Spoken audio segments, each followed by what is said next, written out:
দিই বলে না।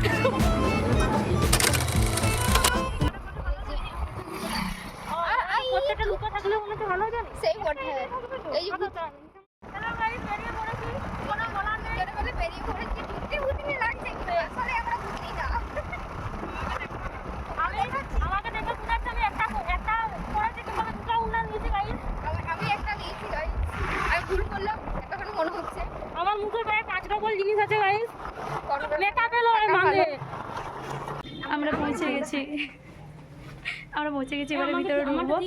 এখন প্রায় আড়াইটা বাজছে, কটা বাজছে দেখ না, 2:35। কেমন আমাদের লুক কেমন লাগছে বলবেন গাইজ। পেছানি আর্ট করেছে, আমরা দেখা পেয়েছি। চিনতে পারছি না এটা কে একটা দাঁড়িয়ে আছে আমাদেরকে বলছে আসে করে বলছে আমি ঈশানি, কিন্তু আমরা মানছি নি, আমরা এগুলো করছি।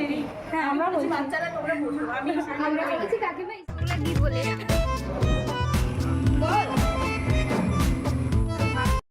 আমরা অনেকক্ষণে এসে পৌঁছেছি।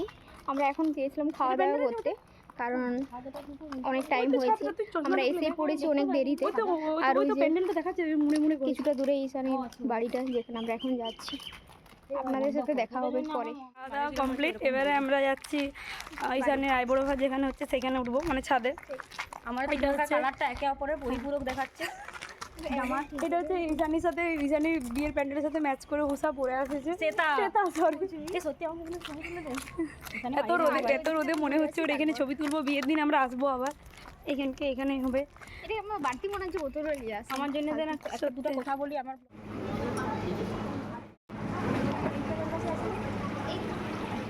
লোকে বলে না আজ আমার বিয়ে, আমি সময় দিতে পারবো না, তোরা ঠিক মতো চলে আসবি, তোরা নিজেদের মতো থেকে যাবি, আমি তোদেরকে আর ফোন করতে পারবো না। এই সব মিথ্যে।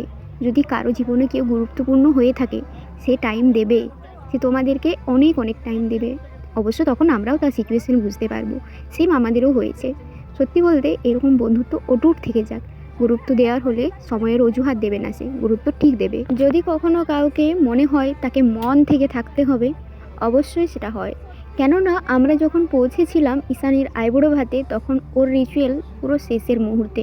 আমাদের জন্য ও বসেই ছিল, বারবার ফোন করে গেছে তোরা তাড়াতাড়ি খেয়ে আয়, কিন্তু খাওয়ার সময় ওরই ফোন আসছে, এই ফোন কাটছে, এই ফোন আসছে। ভাবলেই কেমন লাগে না, ওর জীবনে সত্যি হয়তো আমরা কোথাও না কোথাও একটুখানি গুরুত্বপূর্ণ।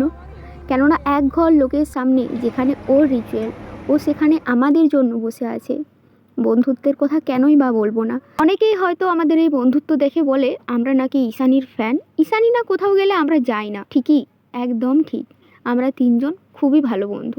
এটা না যে আমাদের বন্ধুত্ব নষ্ট হয়ে যাওয়া মানে বন্ধুত্ব থাকবে না, একসাথে করে না প্রকাশ করেও বন্ধুত্ব থেকে যায়। যেমন আমাদের বন্ধুত্ব হয়তো কোনো দিন আর যোগাযোগ হবে না সেরকম মতো, কিন্তু যেদিন হবে সেদিন হয়তো আমাদের বন্ধুত্বটা আরও সেই সেম থেকে যাবে। এটাই তো বন্ধুত্ব।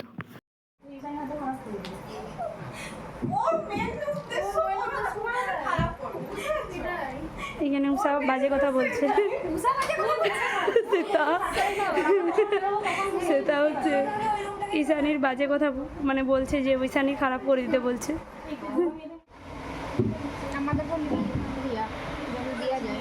চলছে মেহেন্দি, তার ফাঁকে আমরা টুকুস করে একটু চকলেট আর কাকিমা দিয়ে গেছিলো 1 প্লেট মিষ্টি আর পায়েস, সেগুলোই খেতে বসেছি।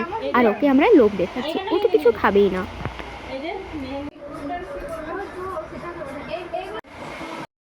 বৃষ্টিতে ভিজে ভিজে বাড়ি আসা আমাদের সেই তিনজনের সেরা সেরা মুহূর্ত। এমন কাল্পনিক রাস্তাতে, এমন ঝড় বৃষ্টির রাতে আমরা তিনজনে মিলে বাড়ি এসেছিলাম। বাড়ি ফেরার আগে কিন্তু হাল খাতা নিতে একদমই ভুলিনি। তিনজনে মিলে চলে গেছিলাম বাজার। এখনো অবধি মেঘ চমকাচ্ছে। আকাশে মেঘের অবস্থা খারাপ হওয়ার কারণে আমরা আর মেহেন্দিতে থাকতে পারিনি, তাই কাকু আমাদেরকে প্যাক করে দেয় খাবার। আমরাও সেই মতো বাড়ি ফিরি। তবে আজকের মতো এতটাই থাক, দেখা হোক নতুন কোনো ভিডিওতে। সবাই ভালো থাকবেন, সুস্থ থাকবেন এবং সাবধানে থাকবেন। আজকের মতো টাটা।